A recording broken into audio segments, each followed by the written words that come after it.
and I'm going to talk about 1950 to 1956.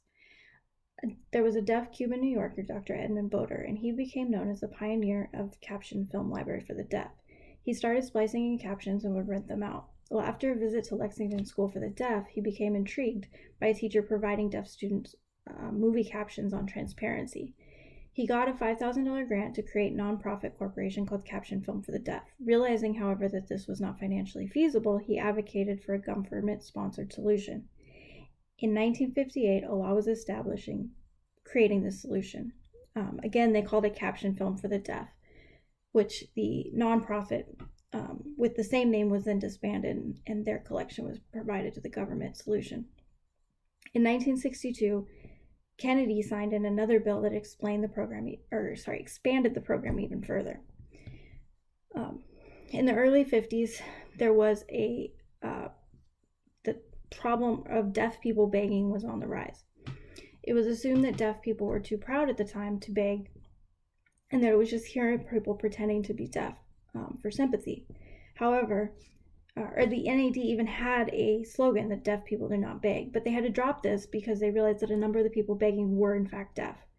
How did this happen? Well, during World War II, thousands of deaf people had been hired for the manufacturing in support of war efforts. However, after World War II, factories had a decreased need in production, and that resulted in layoffs. So between the layoffs and the soldiers returning to the workforce, the job market became highly competitive, leaving many deaf people with no option but to beg. This became such a wide problem that organizations started efforts to try and address the issue, not wanting to tarnish their reputation. In some areas, legislation and enforcement were also put into place. In 1950, Britain's Picture Goer Annual Film Award went to Jane Wyman for her role in Johnny Belinda, which is about a woman who was raped, and then the authorities threatened to take her baby away simply because she was deaf. In 1950, NAD worked with a Chicago public relations firm to publicize and solicit the NAD Endowment Fund, raising $50,000 within a year. In 1952, Martha's Vineyard Sign Language went extinct. In 1954, Andrew Foster was the first African American to receive a bachelor's degree from Gallaudet.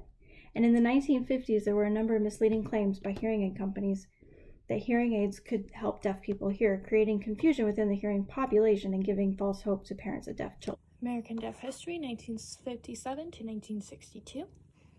1957, the Vietnam Congress guerrillas were terrorist bombing campaign assassinated over So, Deaf History. In the summer of 1964, at Bell State University, there was a workshop being held that formed into the National Registry of Interpreters, or also known as the RID. That was not always the name of it, though. When they first made it, it was known as the National Registry of Professional Interpreters and Translators. Luckily, they shortened that, or the acronym for it would have been the NPRITD. Much more complicated, longer. RID just works just fine. 1965, Richard Tooman became the new director of the National Association of the Deaf. The NAD also, in 1966, moved their headquarters to the Gallaudet College campus. It was that same year that Cued Speech was developed by Dr. R. Orrin Cornett, who was actually the vice president of long-range planning at Gallaudet. Cued Speech, as we all know, is a visual form of communication using the phonemic-based system of handshape representing vowels. In May 1968, the NAD held its first national convention. Over 120 young leaders and their advisors attended, so it turned out very well. And then the following year, 1969, Gallaudet alumni donated a second statue to Gallaudet University. It was in honor of Edward Gallaudet, which I find is weird that the first one wasn't. The second statue was in honor of him. And that same year, Edward C. Merrill became the fourth president of Gallaudet University. Then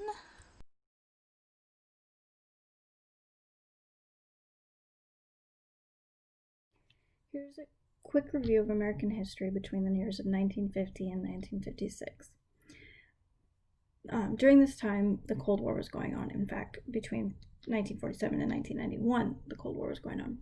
In 1950, the Korean conflict started, and we see a post-war baby boom with major increases in birth rates. In 1951, televisions within homes greatly increases from 1.5 million to 15 million within a year's time. The 22nd Amendment to the Constitution was passed, limiting the president to 2 terms. In 1952, Dwight Eisenhower is elected president, and Japan regains official independence, ending over 6 years of American occupation. In 1953, the Korean conflict ends and the Soviet Union detonates its first hydrogen bomb.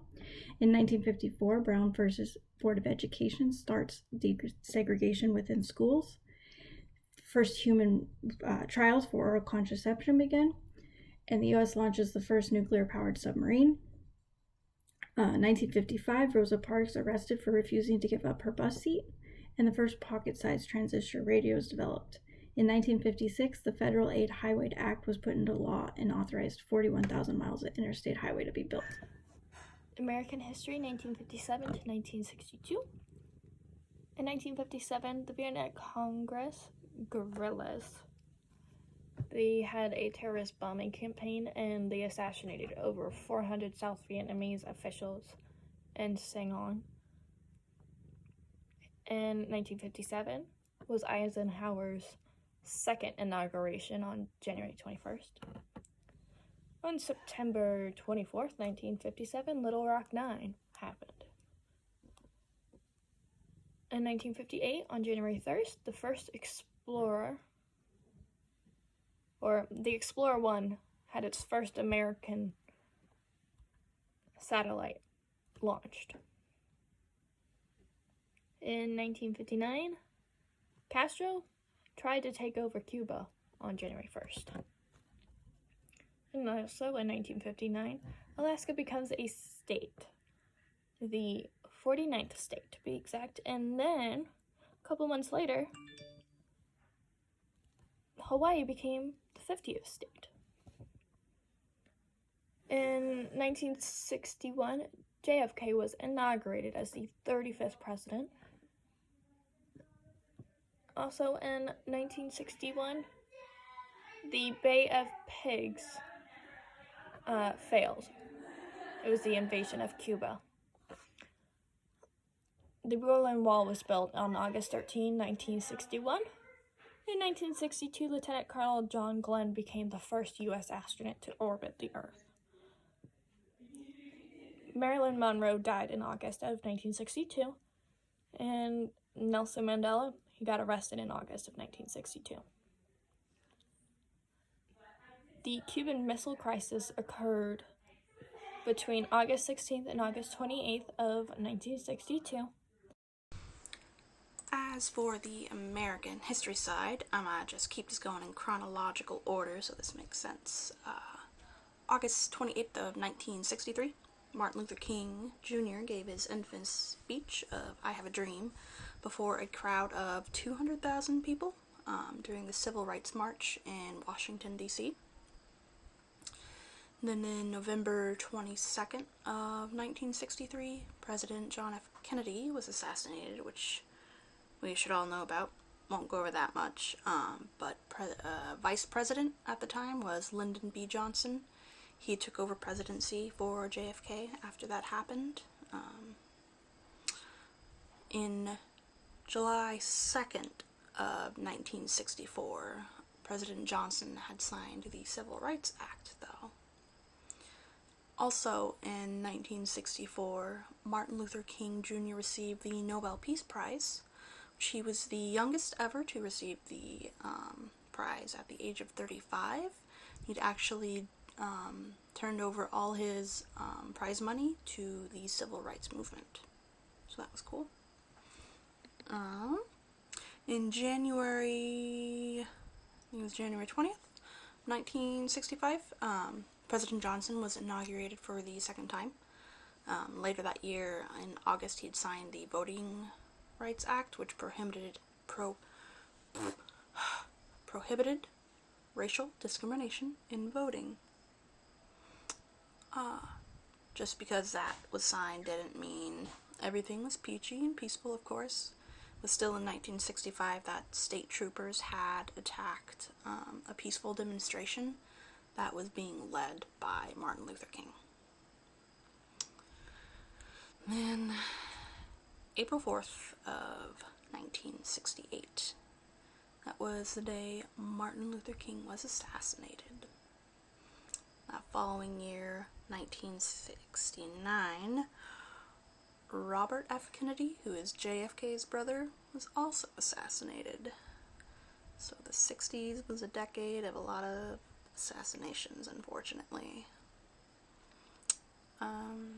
1969, Richard Nixon became our 37th president.